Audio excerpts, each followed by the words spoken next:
দেখো এখানে আমাদের বলে দিয়েছে যে X to the power one by A equal to Y to the power one by B equal to Z to the power one by C, আর বলে দিয়েছে X Y Z equal to one, A plus B plus C এর মান বার করতে বলেছে।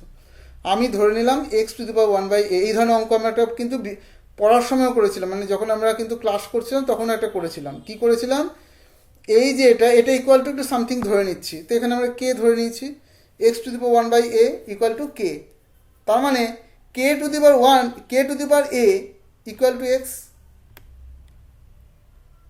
ভিডিওতে বলা আছে, ক্লাসে করেছি আমরা, ভিডিও দেখে নেবে, না বুঝতে পারলে আমাকে কমেন্ট করবে।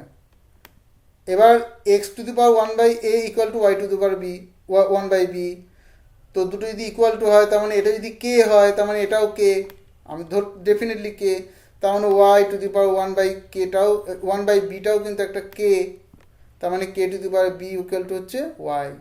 আবার Z to the power one by সিও ইকুয়াল টু কে হবে, কারণ আমার তো তিনটে ইকুয়াল টু, এটা ইকুয়াল টু এটা, এটা ইকুয়াল টু এটা, তো আমার K to the power C equal to Z. তাহলে X Y Z, X Y Z, এই যে এক্স ওয়াই জেড, এই এক্স ওয়াই জেডের গুণফল কত, ওয়ান। কে বলেছে, এ দেখো এখানে বলা আছে এক্স ওয়াই জেডের গুণফল ওয়ান।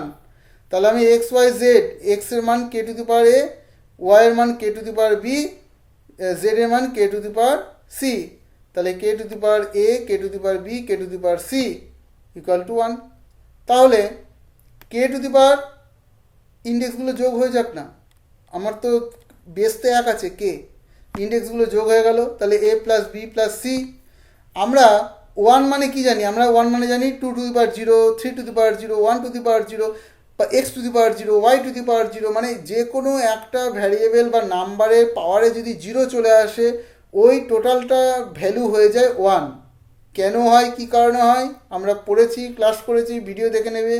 একান্ত না পারলে আমাকে লিখবে যে আমি বুঝতে পারিনি, ঠিক আছে। ভিডিও দেখা বা ভিডিও খোঁজার যদি সময় না থাকে, যদি মনে হয় আমাকে এক্সামের প্রিপারেশন নিতে হবে তাড়াতাড়ি, আমাকে একটা কমেন্ট করবে বা আমাকে ফোন করবে, আমার ফোন নাম্বার কিন্তু দেওয়া আছে, না থাকলে সেটাও কমেন্ট করো যে না দেখতে পাবো ফোন নাম্বার।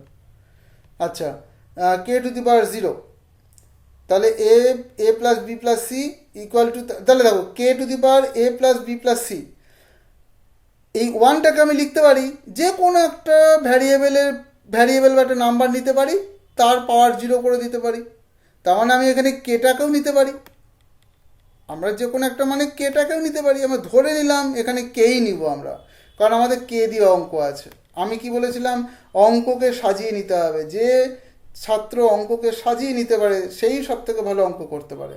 আমি ওয়ান মানে যে কোনো একটা কিছুর পাওয়ারে জিরো বসাতেই পারি এবং তার ভ্যালুটা ওয়ানই হয়। এখানে এখানে যদি কেউ বুদ্ধি করে, প্রচুর বুদ্ধি করে যদি লিখে three by three equal to one, তাহলে ওই অঙ্ক কোনোদিন হবে না, তাহলে ওই ছাত্র ঠিক মতন অঙ্কটাকে সাজাতে পারলো না।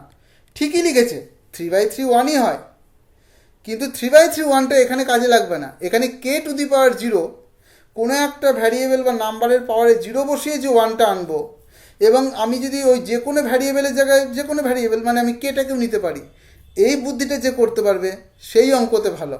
তাহলে আমার K to the power A plus B plus C equal to K to the power zero, তার মানে দুটোর বেস সমান, বেস সমান মানে কি ইন্ডেক্সগুলোও সমান, তাহলে আমরা লিখতে পারি A plus B plus C equal to zero. ব্যাস, এটাই তো প্রমাণ করতে বলেছে। ওকে, চলো বাই।